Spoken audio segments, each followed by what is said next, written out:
Since we started Street Teeth back in 2024, we've had a really incredible opportunity to meet so many cool people, see a lot of really cool bands, go to a lot of really cool festivals, shows, places, venues, all over the country: New York, Florida, California, uh, the Blackfeet Reservation in Montana. Um, Basically, anywhere people like heavy metal. And along the way, we've met a lot of incredible people. And I think this is something that I've wanted to explore for a long time, where go a little bit deeper with these people that we meet along the way. It's so hard to connect with somebody that you just run into at a show and grab a quick picture of. You're running off to see this band or that band, or to go get a beer or go get some food. So you never really get a chance to just know the person, see what they're into, what got them here, what got them into metal, what made them the person they are that's standing in front of the lens. Um, yeah, no, I'm really excited to get started on this. This is going to be a new extension of it. Hopefully, it turns into something, and if not, then at least we tried, and I think that's enough. And I couldn't think of a better first guest than the person that we got today. You might have seen him in a big pink wizard hat and a cape, or dressed like Napoleon or a pirate. During our talk today, I didn't realize how close Napoleon and a pirate were to dressing like each other. But that's why you got to dive in and talk with these people. You learn stuff, not only about the world, but about yourself. And I'm really excited to dive in a little deeper with Stevie, the Pink Wizard.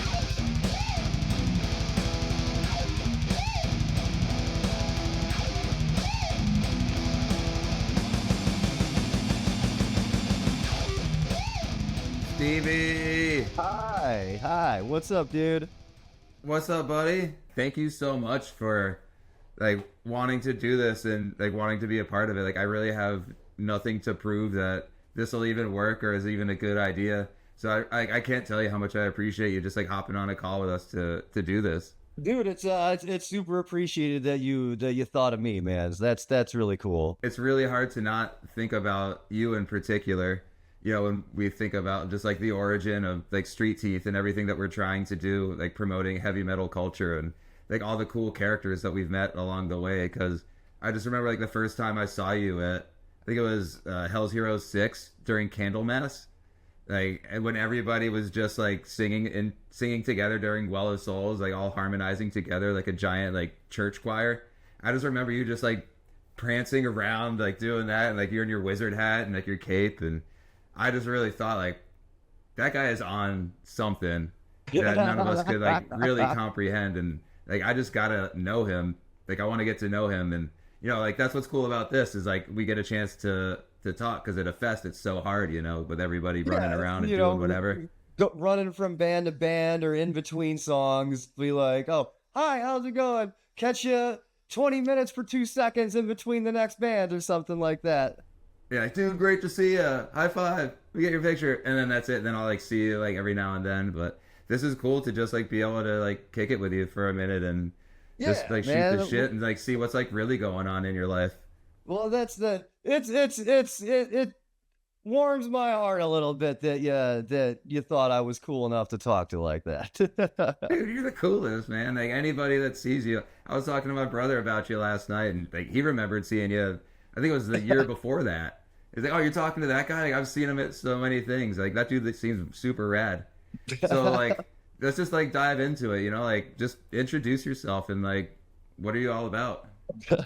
Well, I'm Stevie, 40 years old, originally from Chicagoland area, grew up in the suburbs, between DuPage, Cook County, and then living in the city. Been out here in Denver about 9 years now. And the heavy metal and horror, that's my life. Since I was, I don't know, third grade, fourth grade, those have been my two favorite things in the world.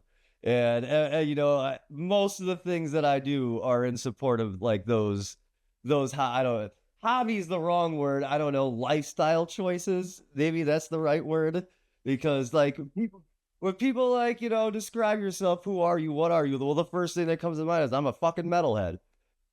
Either people get that right away or they don't. That's a fact, man. It's a lifestyle, dude. Yeah, I was riding the bus home from my tattoo appointment the other day, and some dude got on the bus with like a Mayhem shirt and Tales from the Crypt hat. I was like, I had never seen you before, but we just like became best friends.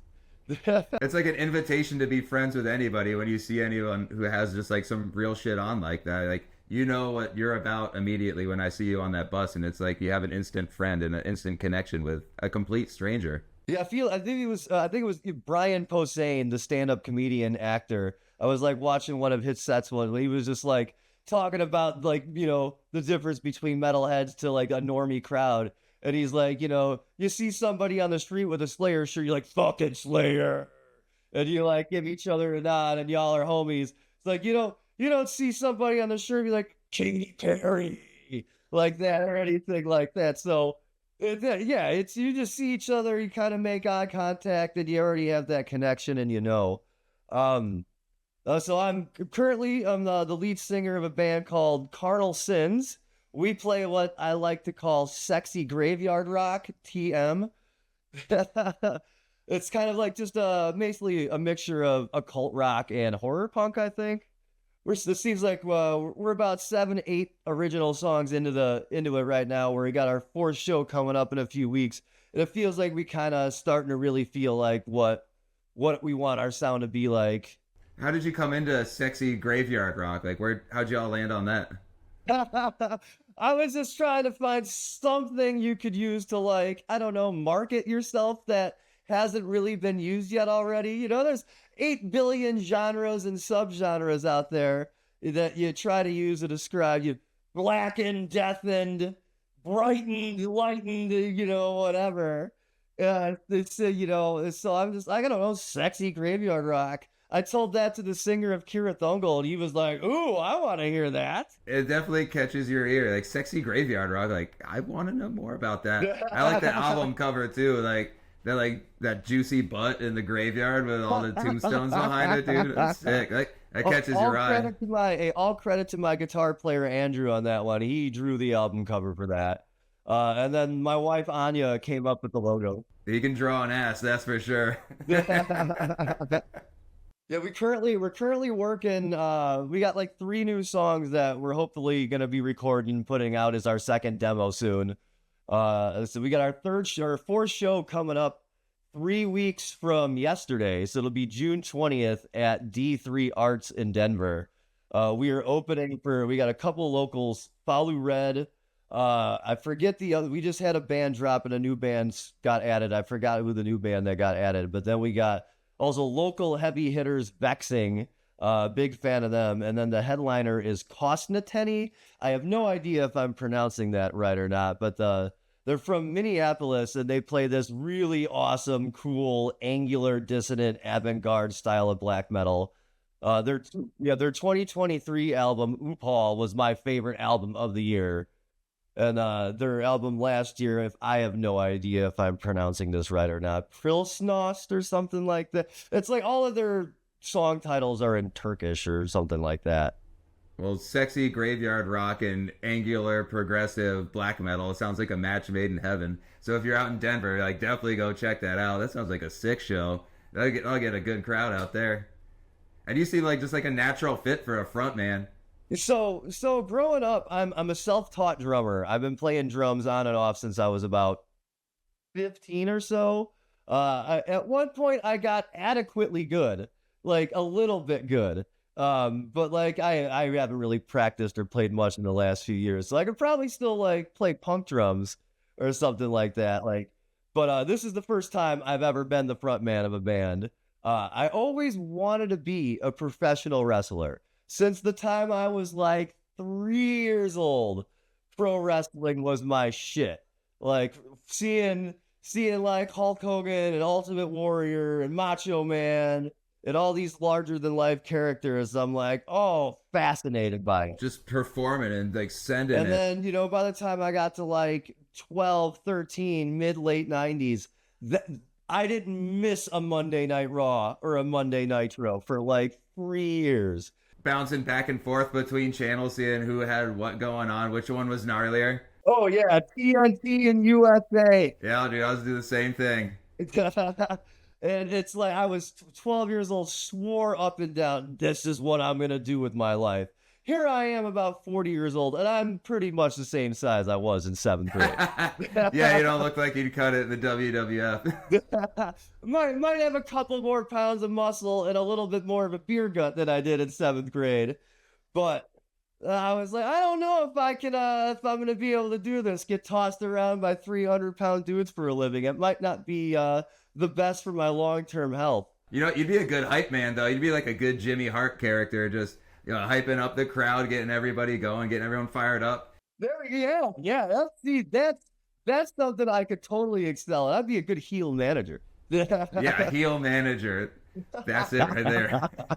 We got one day, me and my guitar player Andrew. He's the front man in like 3 different bands as well.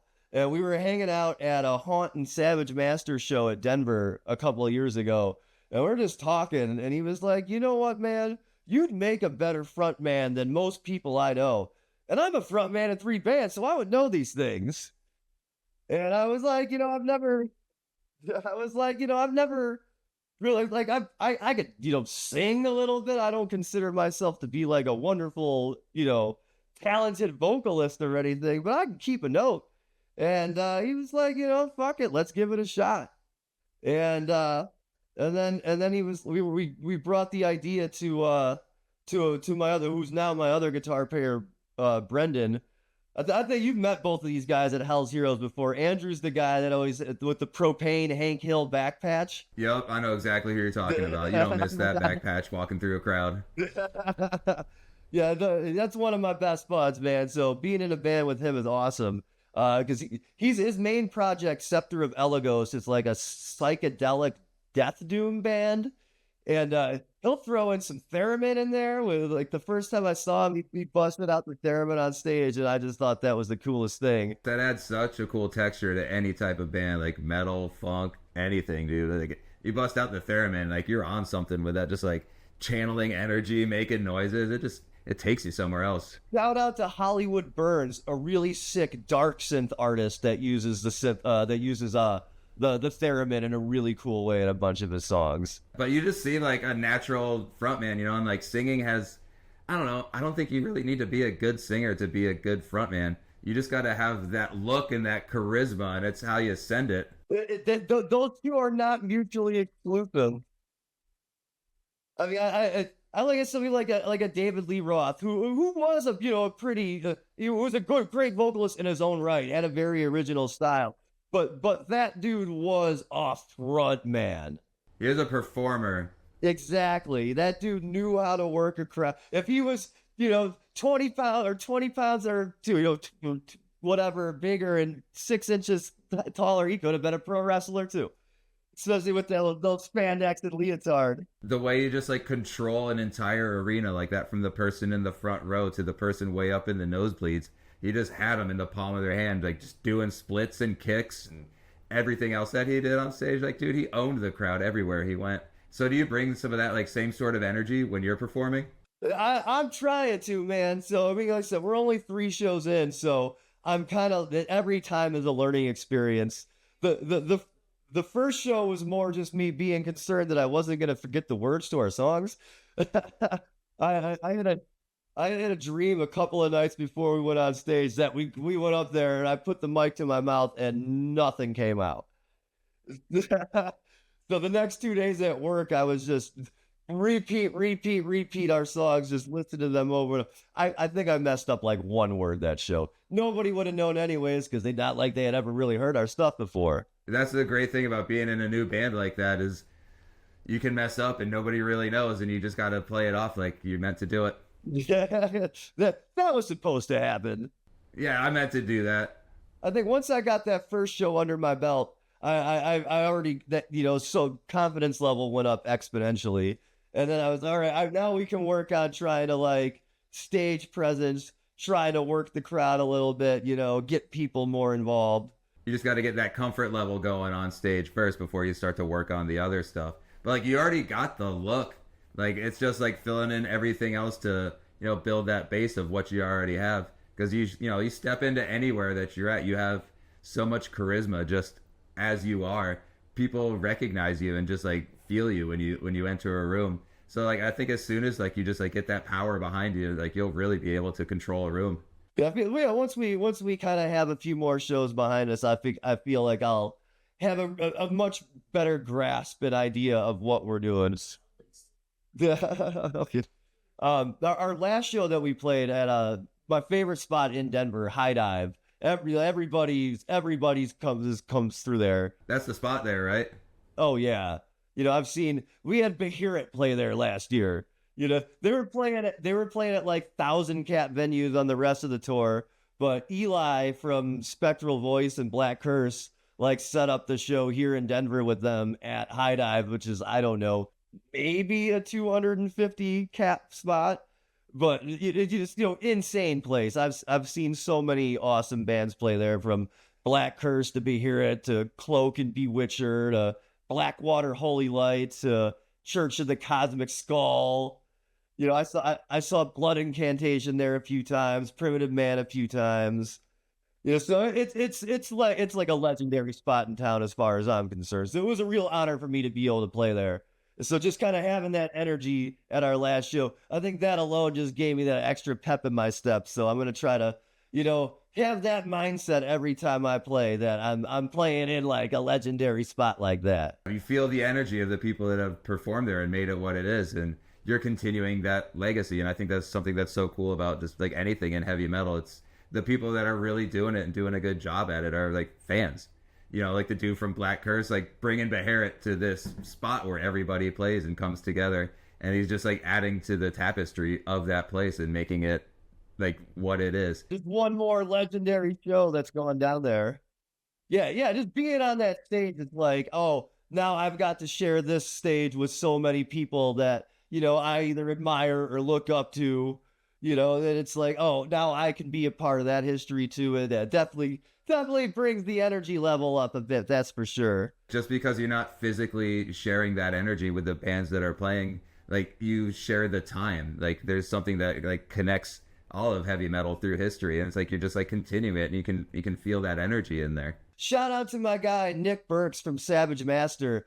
We opened for them on that show, and he like emailed the venue like requesting us to play, which is one of the coolest things that anybody has like ever done for me, man. They want the sexy graveyard rock. I'm trying to bring it to the masses. So we got our next show coming up in a few weeks, and then we haven't officially announced this one yet, but it sounds like we're gonna be playing the legendary Aces High Saloon in Salt Lake City in August with our boys in Chamber Mage.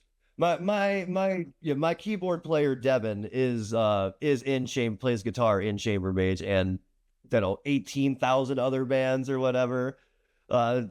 Plays drums in Poon Tickler. Poon Tickler. I don't know if you heard of them before. Never heard of them, but with a name like that, I think I need a T-shirt immediately. They're silly gore, like porno gore grind stuff, man. They were like the last band to play at MDF a couple of years ago. Our boy Jersey Josh, our trash can surfer, got to see them at that show. It was definitely probably crowd surfing on some sort of inflatable animals or something at that point. Every time I see him, he's just riding some new vehicle through the crowd. Trash can, inflatable alligator. I think I saw him on a flamingo at MDF one time.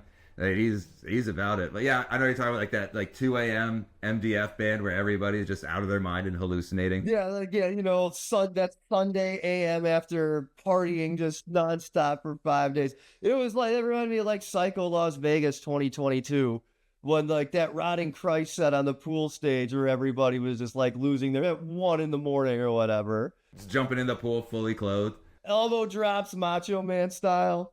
Hell yeah. I really got to ask, like, what inspired the pink? Well, I see. I don't think there was any conscious decision really behind that. We were kind of just cycling through colors throughout the years. At one point, the last couple of years we were in Chicago after I started dating my wife, Anya.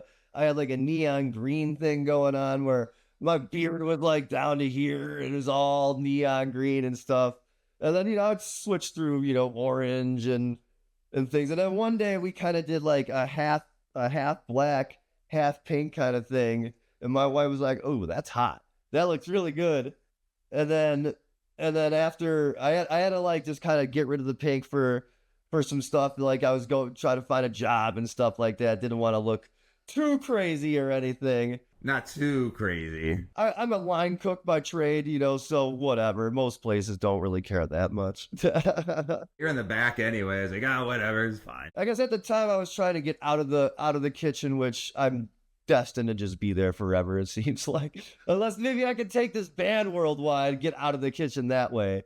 But yeah, I ended up getting a job at a good spot, and we just went a full pink with it, and the wife was like, "Yeah, that's the look right there." It's like something you've been searching for your whole life. Like, you just found it, like, that's it. I was growing up, I was a big Bret the Hitman Hart fan, and he was always rocking lots of pink. So maybe subconsciously the idea was always there. Interesting, yeah. Yeah, you did have like the pink spandex a lot with like the pink and the black and all the hearts and everything. The pink and black attack is what they called it, I think, back in the day.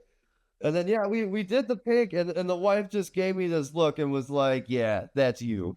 This is it. You've arrived at your final form. Yeah, so like yeah, if I would have been a wrestler, this would have been, always constantly looking for the look. Well, I guess this was the look. That would be your shtick. Like, that'd be your thing. Like, he's the pink guy. Wrestling is a very colorful, art form usually anyway, so you gotta have a little something to make it stand out. Now it just happens to be I'm gonna see a heavy metal, black clad leather and denim. It's like, oh yeah, there's Stevie right there. There he is, sticking out like a pink sore thumb. Even the wizard thing kind of was a happenstance, like a random thing. We decided to go fly out. Neither one of like my wife and I, neither one of us had been to New York City before, and you're not like great friends, but we're friends enough, friendly with Isaac, Shane, and Jamie from Stormkeep, Wayfarer, and like Hadanon. And Stormkeep had announced like a short Euro tour and then one date in Brooklyn when they came back. And we're like, perfect excuse to go out to New York City for the first time. And we're like, Stormkeep, let's do something special for this too, like let's cosplay something up, something magical or majestic. Something that feels like it's coming from him. And I remember seeing somebody at the True show in Denver they played a few years ago was just rocking a wizard hat. And our boy Jason, who plays keys in Stormkeep, totally like looking like a battle wizard when he's up there playing live. So it's like, all right, let's do something to like kind of honor that too. And I was like, well, I'm already all pink anyways. Like, let's fucking go as a pink wizard. And then and my wife made like the pink wizard hat. And there's a video, like a live video of that show from Brooklyn where the like max volume silence, whoever used to record all of like the sets at St. Vitus. This show was at TVI, so they were sister venues or whatever. But like if you go on YouTube and watch the Stormkeep Live in Brooklyn show, you just see a giant fucking pink wizard hat right in the middle of the crowd. So that was the birth of the wizard at the Stormkeep show. Yeah, that's kind of how that came together. We were able to find like a pink fucking hooded wizard cloak somewhere online. And I was like, all right, let's just rock this and go with it. This is the thing. Yeah, it turned out to be a hit at the show. That first wizard hat though ended up being a bit too small. So the one that we see now is the second one, and this thing has lasted a few years at this point. It's seen some Hell's Heroes. It's seen some other crazy stuff. We went to Chicago a couple of months ago to go see Carpenter Brute. It was one of my favorite artists, and somebody at the show there offered me $205 in cash. $205? They came up with $100. One of my buddies is like, "Nah, man, you gotta come up with at least 200." So he came back with another $100, and then some. Like I had never met this guy before in my life, and then another rando in the crowd was like, "Here's another $5 on top of that." So just people throwing down cash to try to get this guy to buy the hat? Yeah. And my dumbass, who's broke all the time, I was like, "No, can't do it." Can't do that, man. You can't put a price on that thing. Somebody was like, "Can you put a price on your vibe?" And I was like, "Nah, not really." I mean, yeah, you can put a couple more zeros on there. I'm sure we could put a price on it. The wife was like, "We can't have any fake pink wizards running out around here, though. No, like cheap clones, cheap copies." Dude, you gotta protect your brand, dude. Yeah. You got sexy graveyard rock TM. You gotta have pink wizard TM. Like you can't have people out there jacking your style, showing up as like all the other different. Like they can take another color. Sure. Yeah, I got that one on lock, man. Yeah, we gotta go copyright that one. And when you're done, like instead of hanging up the jersey at Hell's Heroes, they're just gonna like hang up your wizard hat. And like that's it. Pink is retired. We're done with pink. Y'all gotta find something else to do because this dude's a legend. Yeah, wrestlers will leave like their boots or something in the ring. We're just gonna leave the wizard hat in the middle of the pit after like the last band. Everybody just moshing around the hat, chanting Stevie, Stevie. And you got a couple other characters. Like I've seen you as a pirate too. So like from like the birth of the wizard, you've just kind of like embraced being a character, and like so do you just try to like come up with new stuff along the way?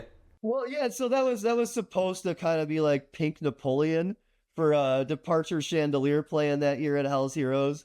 Because I was like, I saw videos of their set from like what the Nuclear War Now fest they played in Osaka or whatever, which was their first one. And I was kind of hoping that somebody in the band was gonna like, maybe throw on like some Napoleonic like war attire. And no, they were just all in like hoodies and Do something, or at least like have a shirt on where they like put their like hand in a button like that, like they used to. Like they got all the Napoleon stuff on the album, but I feel like there is a serious lack of Napoleon aesthetics live. Right, and I was like, they weren't doing it, and on the band wasn't. They're like, well, somebody's got to do it, man. And it seemed like I was told that Pierre Marc appreciated it, so he thought it was cool. These characters are kind of just like born out of like necessity for the bands that you're seeing, like with Stormkeep being the wizard, and then Departure Chandelier being what I thought was a pirate, but is actually Napoleon. Yeah, yeah. I couldn't find like an exact match that was about the best that I could find. Some people were calling me Captain Crunch, so like you weren't the only one that thought that the pirate was a thing. Now that you pointed out, I guess I never realized how closely Napoleon was dressed to a pirate. Like if you throw a peg leg and a parrot on him, like Yeah, he kind of is like an admiral or something. yeah. But I think yeah, mostly like I do want to like here's a spoiler. I am trying to work on like a pink luchador for L's next year. Like get a cool pink lucha mask and some wrestling spandex and maybe like a cape or something to go with it. Yeah, bring it back to wrestling. Like this is your chance to develop that wrestling character that you've always wanted to. Yeah, totally. But yeah, we'll see. We'll see once if we even have it next year. I know Christian was talking about maybe downsizing a little bit when I was hanging out with him last year in Denver. Necrofire was around for the Metal and Beer Fest, and he was like, maybe bringing it back to what it was with just the inside for a year or something. Like the downstairs stage, upstairs stage, but. Yeah, we'll see what bands get announced for that sort of thing. Like that'll always kind of inspire. If Running Wild or something were to miraculously, then I would totally be full on Pink Pirate. With that one, or maybe like a Pink Valkyrie type of Valhalla Warrior, something like that. Yeah, you just gotta see what's on the lineup and let that inspire the mind, and like let that take you, let that inspire the characters to come. Yeah, I always had an idea maybe doing like pink corpse paint, but maybe that's like jumping the shark a little bit too. I mean, you could do it tastefully, like Ultimate Warrior style, like you were saying earlier, because he kind of had that same sort of shape, and and you get like all the fringe and frill and everything hanging off you. That'd be a sick look. Yeah, me and my boy Bristol he does a like a Macho Man character. We could be tag team champions one day. Dude, you running the pit, just dropping bows and legs in the pit. Just bashing people with trash cans. Dude, I would love to see that. If you do like a Pink Dudley Boys thing and just bring tables with us everywhere. putting people through tables in the pits. That might be hard to get through security though. You'd have to just go steal some merch tables when people ain't looking. Yeah, there we go, man. Just have some people bring an extra table in for us. That's like running the merch.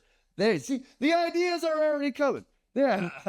This is great. This is great. I'm just like really happy to be able to brainstorm these ideas with you. Like I selfishly, I want you to do all this so I can be there to take pictures of it. The document it, get it on camera. Yeah, I would just want you choke slamming some kid through the table. I love that. We gotta get like Elbow Deep to play Hell's Heroes, or one of these wrestling bands or something. Texas Toast Chainsaw Massacre.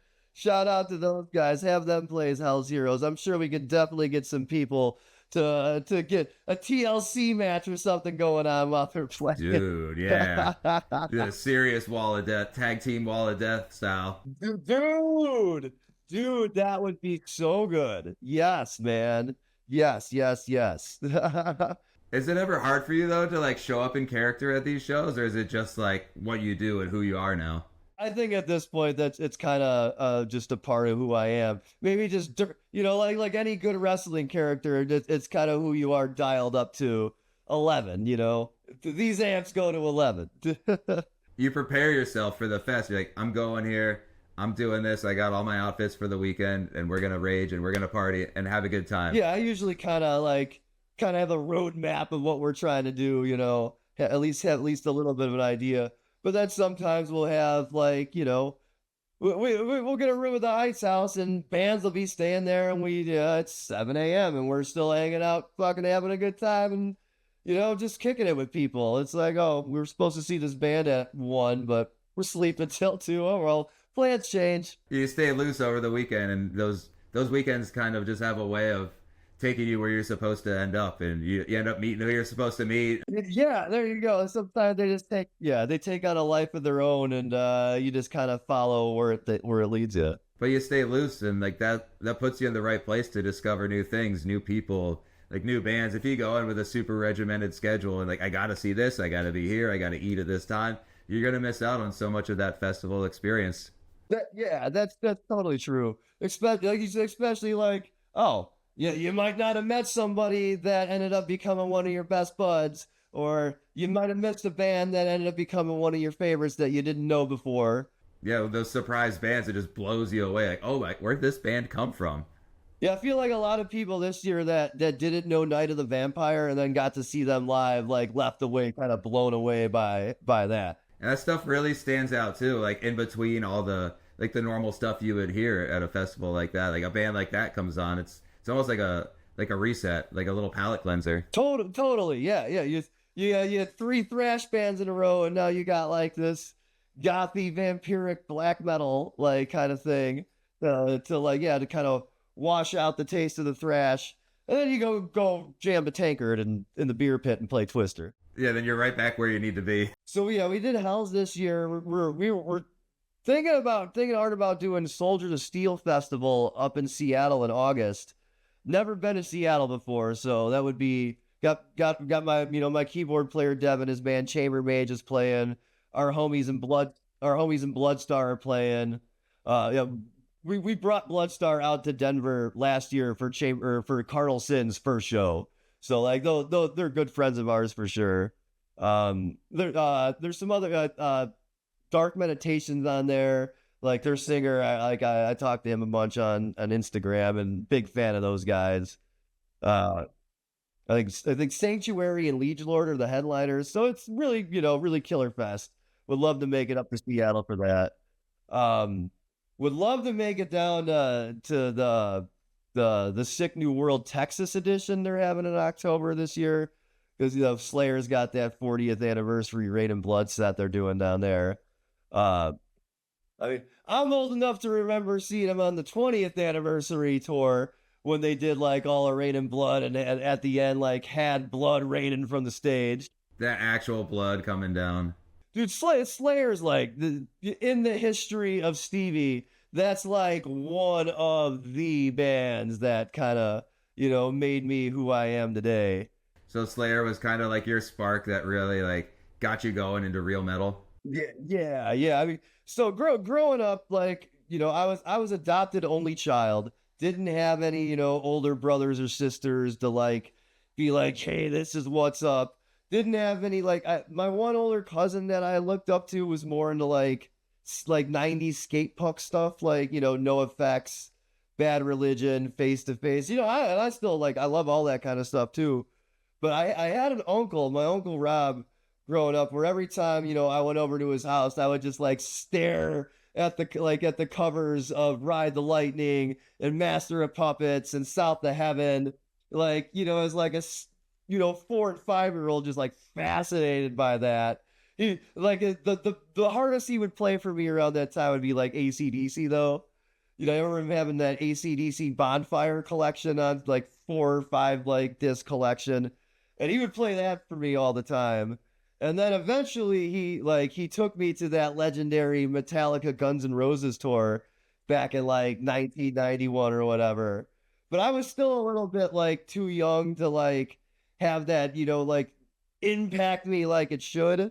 You were just there. You didn't like really understand or comprehend like the power of what was happening in front of you.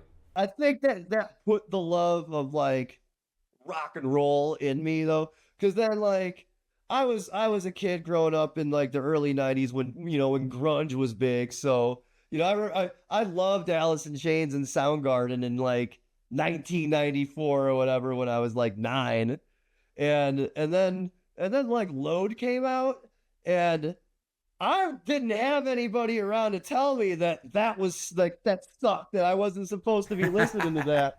Like I remember going, Yeah. 10 or 11 years old, going to get that on CD and being like, yeah, eat my bitch. Like, this is awesome. Because yeah, I didn't have like, the older generation or anybody be like, you're a poser, kid. Don't listen to this. Oh, you like Load, dude? I don't know. Like, there's some good songs on it. Like, I don't know. Until It Sleeps will always be like a fucking sick song for me. Like, I'll always love that song. I remember when that video premiered like on MTV, like I think maybe like Matt Pinfield 120 minutes or something like that. And I'm like watching the video, like this is weird. I'm like 10 or 11 years old. But why are they all glittery? Like, what's going on? But it's so funny. Like, you work your way backwards to it, and then you see like the evolution of like everything, and then they get to like glittery leather pants and Load. Like, what happened? Like, at what point in your life did you decide, like, boys, we're getting glittery, taking our shirts off and wearing leather pants? Let's go. Friends don't let friends get haircuts. For real. Like, they were clearly not friends at that point because they were making a lot of bad decisions. I went to Lollapalooza in '96 when it was like, yeah, Metallica, Soundgarden, the Ramones, Rancid were like the top bands that year, and like that was a bit older then, so like that kind of affected me more and like had a bigger impact. And then as I started getting into middle school, I went to that fateful Family Values '98 tour. Oh, cool. That's so sick. With Korn, Limp Bizkit, Ice Cube, Rammstein. I went to the Odeum in Villa Park, Illinois. I think that place actually still exists. Shout out to the Odeum in Villa Park. Used to go to Hades Haunted House. Used to go there all the time growing up in the '90s when we won tickets from Q101. But yeah, I went to that show, the Family Values Tour '98, and that was like a game changer for me. Yeah, because that's like primetime new metal. Follow the Leader had just came out. Like I remember hearing Korn for the first time. I had this like X Games compilation in '95 that had Blind on it. But like then they started being on the radio, but like seeing them at that time, that was huge. Um because like yeah, during that time was when things started to get a little weird in my life, where like I was kind of a rambunctious kid to say the least. And then, my parents had gotten divorced, didn't see, my dad very much anymore. And my mom would like worked all the time, so I was kind of left to my own devices. And I was, an ADHD kid who was on medication. They had me on meds from the time I was like 3 years old, dude. Like I was on Dexedrine from 3 to 7, Ritalin from 7 to 13, Adderall from 13 to 17, Zola from 13 to 17. like Trileptal, which is a mood stabilizer. So like I was as a kid, I was kind of like this. So like I needed something. I needed something to latch onto, and that was like heavy music and that kind of culture. Heavy metal came into your life, and it was just like this thing, just like the Pink, like that you've always just been like searching for, and then you find it, and it just like feels like you've been waiting for it your whole life, and then you get it, and you're like, this feels right. This feels like the world that I belong in. I think at that time there was a lot of crossover too between like wrestling and hard rock and stuff like that, especially like around that time in ECW. I remember I started watching that like 98, 99, like on our local channel 19. Like their commercials would have like you living dead girl, and like while they would try to sell you like a t-shirt or something. Like I didn't even know like that was Rob Zombie until after I got the CD. I'm like, wait a minute, I know this song from ECW. I know this from this other thing, and now I like it even more, and then you just keep diving into it.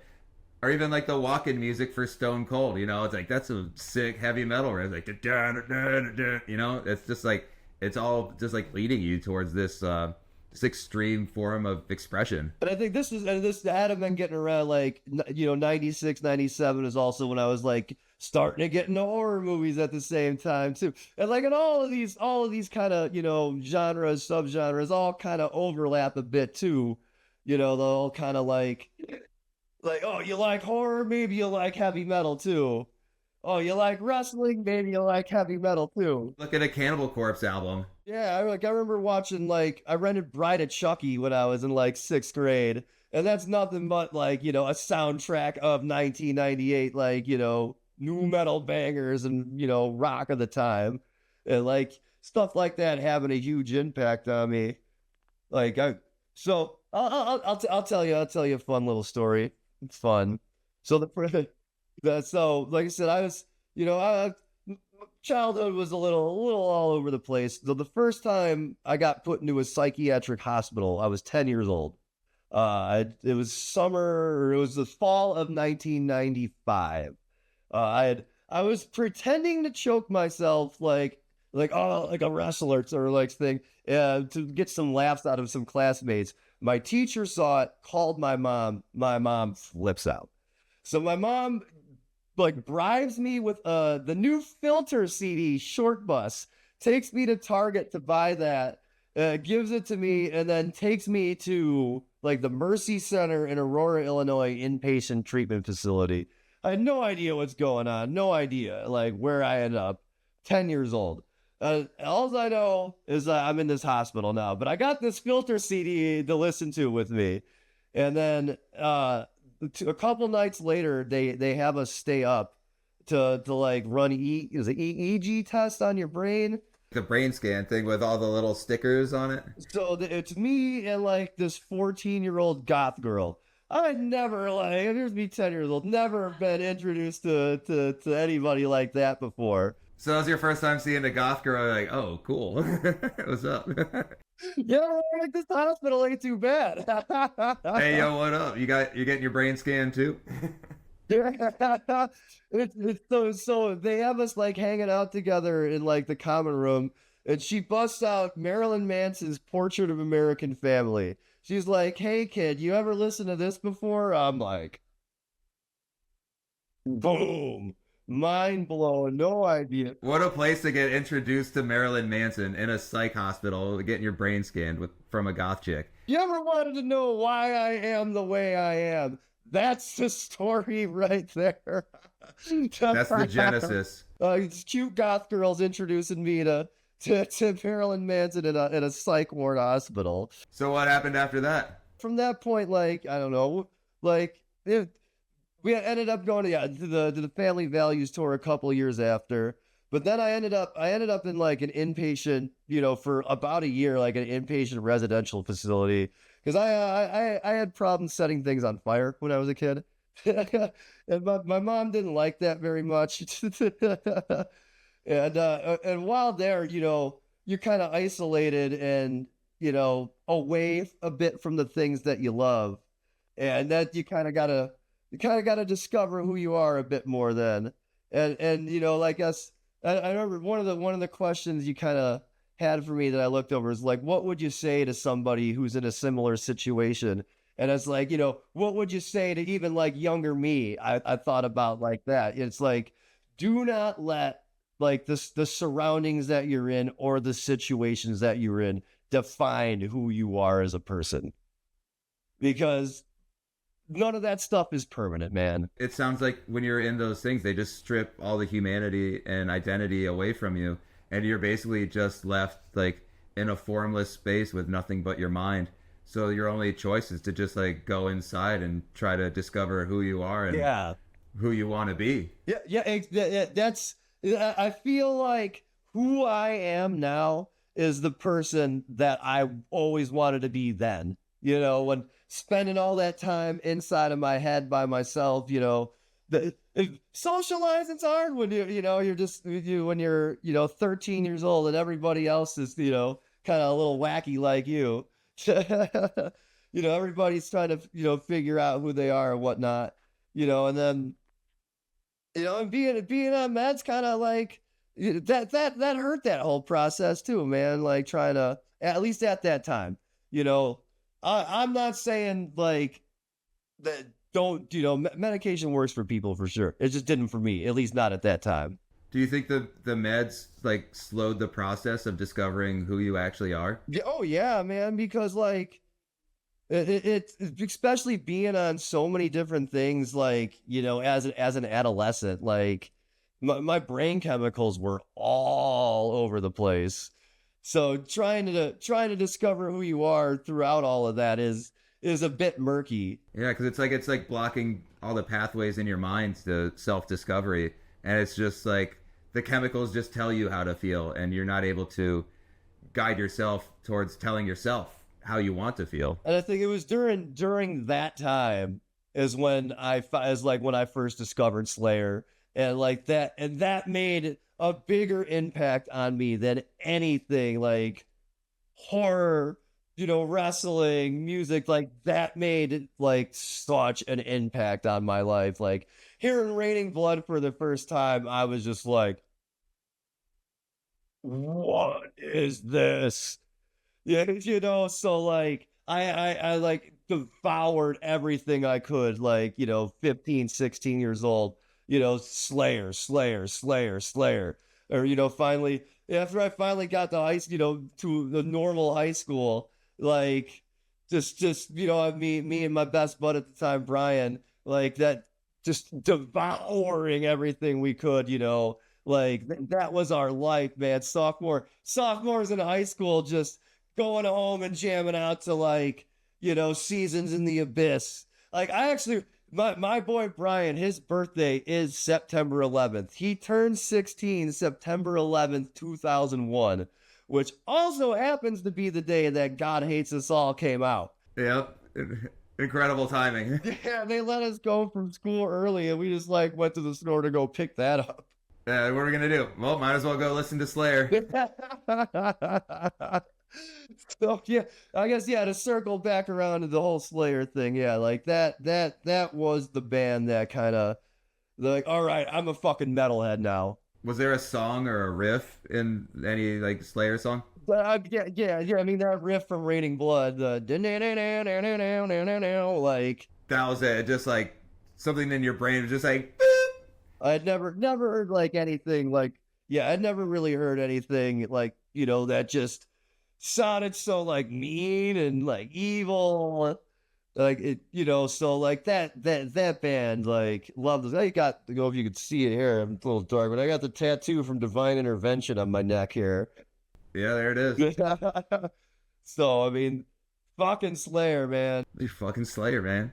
Those guys were, they were so big for me, growing up, then in high school, and being able to have that to latch onto was kind of like my lifeline, to help pull me out of the muck and the mire, so to speak. Yeah, it's a gateway. It's a gateway to this life that you're currently living, and it seems like that was the thing that like allowed yourself to give yourself permission to be yourself.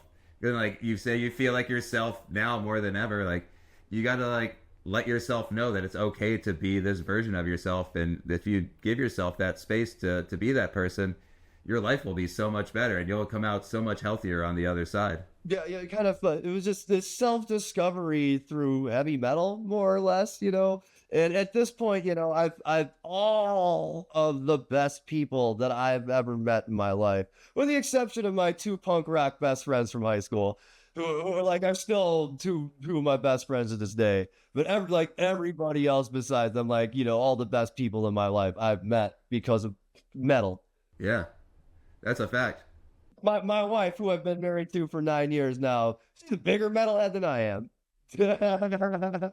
Dude, it's a gateway to a fulfilling life. Like there's a community built into every city. You can drop into any festival and like make friends. You could show up by yourself to Hell's Heroes. It'd be totally fine and leave with so many new friends. At this point, like you know, we've been to Hell's Heroes 5 years in a row now, and it's like I'll just like on the work calendar I'll just circle family reunion, gone for a weekend.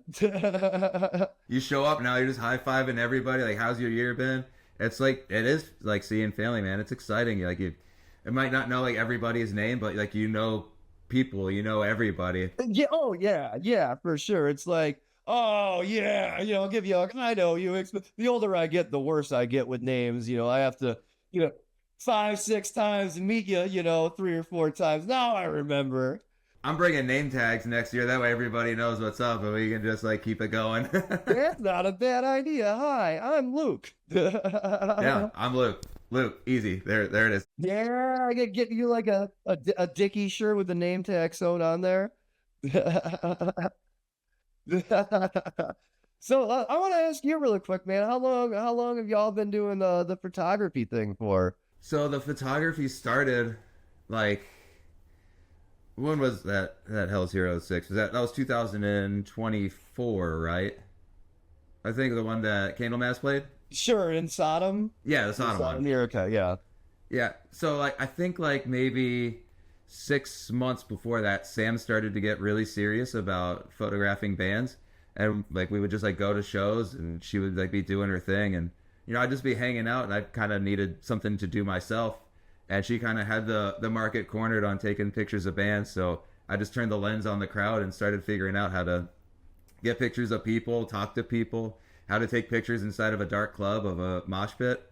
And then I think for me particularly, it really clicked at that Hell's Heroes, like being there and like feeling so welcomed and encouraged by doing something where I had no idea what I was doing. I was still very much figuring it out and just going for it. And I think, you know, that picture of Josh in the trash can, when I like got back to my computer and I saw that, like I really felt like, oh, that's like what a good photo feels like.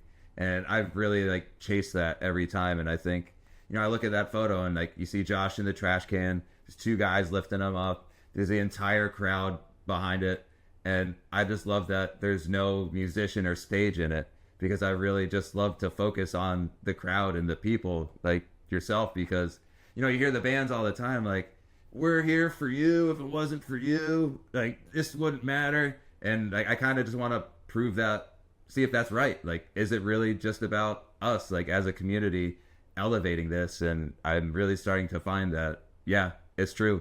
I certainly feel like that's the case, man. It's just because like performing is certainly like a very uplifting, you know, energy. But you know, when you're in that crowd, it's a different kind of energy. When you're with, you know, 5,000 of your best friends, just all equally just going crazy, losing your mind. You feel the energy in a way that you don't anywhere else. The band sees that and like, and they get, you know, like it's almost like a give and take kind of cycle of energy then that kind of goes back and forth. But like being able to like, it's almost like an unquantifiable thing in the crowd. It's very hard to describe. And some of these pictures that you get is about the closest that you can to at least a visual description of that sort of, you know, energy. It's blurry, people are moving, there's blood, people throwing up, there's like, I love it when like a beer can is just flying through the frame and just like a leg kind of breaking the frame. It's, you know, I just try to capture that energy. It's like, it's distortion, it's feedback, it's missing a note or forgetting your lyrics, you know. It's, I don't want to take like perfect and focused pictures all the time. Heavy metal's not a it's not supposed to be a perfect, you know, genre or whatever. This is ugly. All the best stuff is like recorded by the artist like at home. It's like nasty, it's raw, and like you feel it. But like that being said though, like I really love the way that like Sam photographs bands. Like she makes everybody look so huge and like larger than life. Oh yeah, yeah. She definitely makes the bands look like they're $1 million. Whether it's like Sodom or a local band at like the Brass Mug, she photographs like every artist with the same sort of like passion and intention, where it's like she's making them look how they feel. That's how I want, like, every time I take the stage, like, I want to have that same attitude. It doesn't matter if you're, in front of 5 people or 5,000 people, man. Like, give it the same energy every time, no matter what you're doing. So, like, I appreciate that, that kind of artistic viewpoint. We really cared. We have a lot of respect for like all the artists that let us photograph them, and I'm really like appreciative of everybody in the crowd who doesn't mind me just blasting them with a flash for a couple hours. With Sam's photos too, like I really love how she's just like this really cute, sweet little girl, and she's just up there like photographing like hideous dudes in corpse paint covered in blood and chains and barbed wire, and she just makes them look so good, and she'll just like pop some photos like, okay, cool, thanks, bye. Like, thank you. Yeah, exactly. That's exactly what she hits when she's out of the photo. They're like, cool, thanks, bye. For photographing, like, Antichrist siege machine or something like that. Or like a primitive warfare, so some gnarly war metal. The gnarliest dudes playing, and it's just like her. It's so sweet. But I really think that like she's the perfect person for that, because she just like really sees the best in people, and she just drags it out of them in their most like intimate moment of when you're performing, you're really like sharing a very intimate part of yourself. Oh yeah, you're vulnerable for sure. Super, like your mask is down. Totally. I kind of felt that, like, the last show we played, where it's like, oh, like, I'm kind of like, this is me, like, you're giving you myself, and whatever I'm doing on stage is just, I'm not planning this out. It's just happening because, like, I'm in a certain spot of, like, yeah, vulnerability, for lack of a better word. So yeah, as a performer, you're certainly giving a piece of yourself that you wouldn't always, give to people. So and to be there, to have that eye to capture that, is certainly, like, that's an art form in and of itself too. It's a performance too. You need a lot of like respect and empathy for the artist to, I think, capture that vulnerability and show it in a way that's tasteful and respectful and appreciated by the artist. It's like they see the picture. It's like, that is how I see myself. Like, thank you for like seeing me. I dig that. You're such a positive person, and you've had such a unique experience. And I think the more you get out there and the more people hear your story and see what you're about, like you're gonna really inspire some people to do some cool stuff. Yeah, then my whole thing is, man, like, coming from like a, the not the best, childhood or whatever. It's really easy to become just a number or a statistic, and I am not that. I'm fucking Stevie Pink, man. You're one of one, baby. That's it right there. No, I don't want to be a number or a fucking statistic, man. I want to fucking rock, dude. That's what I want to do. So yeah, Carnal Sins, come see us June 20th in Denver at D3, and then August 16th, Aces High, Salt Lake City. But you didn't hear that from me. You didn't hear it from him, but you did hear it here. So go check that out. Go check it out on Bandcamp. Listen to it. Check it out if you see Stevie at a fest. Go up, say hey, grab a picture with him. He's one of the sweetest, coolest dudes you'll ever meet. Yo, you always see me at shows in Denver too. So like, I'm always going around. I'm always at shows. Luke, I hope that our paths will meet in person again, hopefully before another Hell's Heroes. Yeah, I would love to play a show with your band sometime, man. I would love that too, man. We're getting back out there. It's been really like just an incredible experience reconnecting with my friends and playing music again. And Let's do like a tour of Florida or something. My keyboard player Devin is originally from there, anyways. He went to college at. Dude, come down to Tampa. You guys come through. We'll put you up.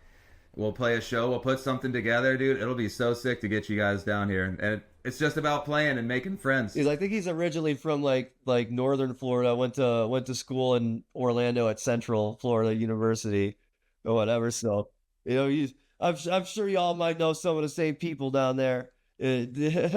I'm sure we've crossed paths at some point. Yeah, so I'd love to make it down there to rock with you guys sometime. That would be awesome. And if we ever make it out to Denver, I'll let you know what's up.